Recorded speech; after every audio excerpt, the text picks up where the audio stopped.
머리에 뭐가 붙어서 이렇게 떼주는 장면을 이렇게 찍었는데 그게 너무 다정해 보인다 하면 이것도 네. 부정행위가 될 수 있는 거예요. 머리에 뭐가 붙어서 그게 되게 애매하네.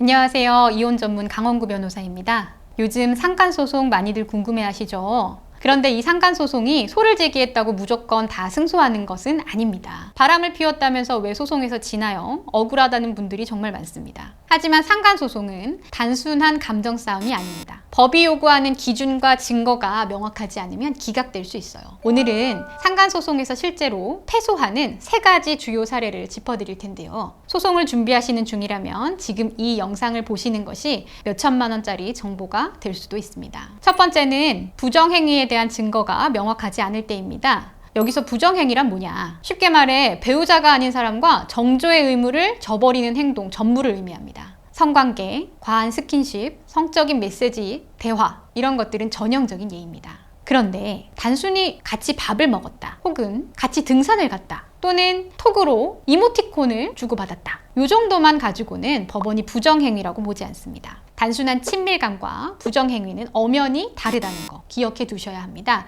상간소송은 의심이 아닌 입증의 영역이니까요. 실제로 사례 중에 굉장히 많은 경우인데 2대2 미팅을 한 것처럼 보이는 사진, 혹은 남성 둘, 여성 둘 이렇게 짝을 지어가지고 여행을 가는 그런 모습이 담긴 사진들을 가지고 오시는 경우가 왕왕 있어요. 자, 누가 봐도 의심스럽기는 하죠. 그런데 이건 다 같이 여러 사람이 함께 친목을 도모하기 위해서 여행을 가거나 어떤 모임을 가진 것처럼 보이지 이것이 부정행위로까지 보여지지는 않습니다. 그럼 여기서 부정행위가 되려면 어디까지 가야 되느냐? 그 사진 안에서 둘이 스킨십을 하는 모습, 함께 다정하게 어깨동무를 하고 혹은 손을 잡고 다니거나 하는 모습까지 들어 있어야만 부정행위가 된다, 이렇게 생각하셔야 합니다. 실제 사건에서는 어떤 게 있었냐면 여성분이 가정에 있어서 슬픈 일이 있었던 것 같아요. 그래서 여러 가지 상담을 하면서 남자분이 다정하게 여성분이 이제 막 우시니까 어깨동무를 하면서 위로를 해주셨던 장면이 하필이면 딱 사진으로 찍혔던 거죠.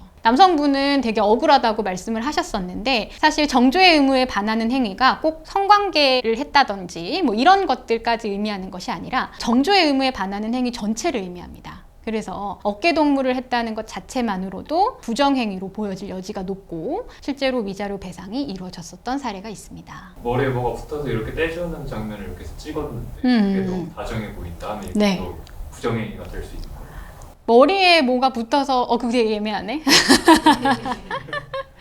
머리에 뭐가 붙어서 떼주는 정도다. 우리가 실체적 진실과 법에서 인정하는 사실관계가 좀 차이가 날 수 있습니다. 그래서 억울한 부분이 생길 수 있다고 생각은 하는데 방금 말씀하셨던 어떤 남성분이 유부녀의 머리에 있는 무언가를 떼주는 장면이 딱 포착이 된 거죠. 그런 게 사진으로 나왔다. 그런데 이게 판사가 보기에는 머리에 무언가를 떼주는 장면으로 보이지 않을 겁니다. 무슨 얘기냐면 머리를 쓰담쓰담 해주는 굉장히 다정한 장면으로 보일 가능성이 많이 높습니다. 그런 경우에는 부정행위로 판단될 가능성이 높다는 겁니다. 전후 사정 당연히 살펴야 하고요. 여러 가지 사정들 종합적으로 판단이 되는데 사실 사진 같은 것은 굉장히 결정적인 증거가 될 수 있습니다. 그래서 생각보다 법원은 보수적이다, 이렇게 생각하시면 되고, 친구들 사이에서 우리 다정하게 이야기를 하는 분들이 계십니다. 서로 친구들 사이에서 자기라고 표현하고 친구들 사이에서 서로 보고 싶어 하트도 막 보내고, 그런데 그와 같은 행동들은 부정행위로 오인받을 가능성이 높습니다.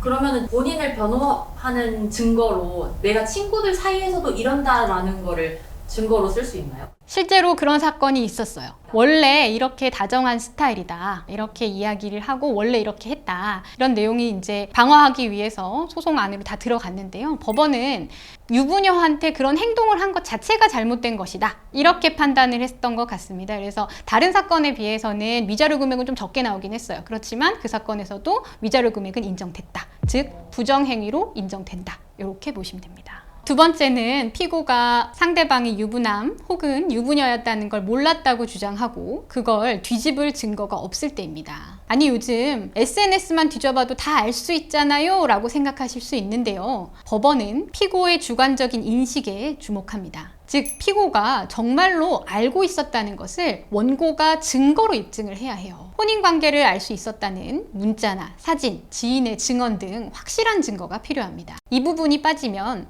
피고의 몰랐어요 라고 하는 거짓말 한마디에 소송이 무너질 수 있습니다. 준비가 반입니다. 꼭 체크하고 들어가셔야 합니다. 마지막 세 번째, 이혼 소송에서 부부 양쪽의 책임이 비슷하다고 판단된 경우 상간소송도 함께 기각될 수 있습니다. 예를 들어 남편이 아내의 부정행위를 문제 삼아서 이혼 소송을 제기했는데 알고 보니 남편도 불륜을 저질렀던 상황이에요. 이런 경우에는 법원은 두 사람 다 잘못했다. 그러니 책임은 반반이다 라고 하면서 쌍방의 위자료를 서로 기각시키는 그런 판결을 내릴 수 있습니다. 이때 배우자에게 위자료 책임이 없다면 부정행위를 함께한 제3자에도, 즉 상간자한테도 책임을 묻기 어려워집니다. 방금 말씀드렸던 사례는 2024년 6월 대법원 판례에서 나왔던 사례입니다. 그리고 이 판례 이후로 이혼소송과 상간소송의 트렌드가 조금 바뀌었습니다. 무슨 이야기냐면 이혼소송과 상간소송을 따로따로 제기를 하는 경우에 법원이 이혼소송의 결론이 먼저 나올 때까지 상간소송의 판결을 쭉 미룹니다. 추정한다고 하는데, 왜냐하면 이혼소송에서 쌍방의 위자료 책임이 기각되면 상간소송에서도 결론이 달라질 수 있기 때문이에요. 그래서 예전처럼 상간자 소송이 먼저 결론 나는 구조가 아니다 라는 거 기억하셔야 하겠습니다.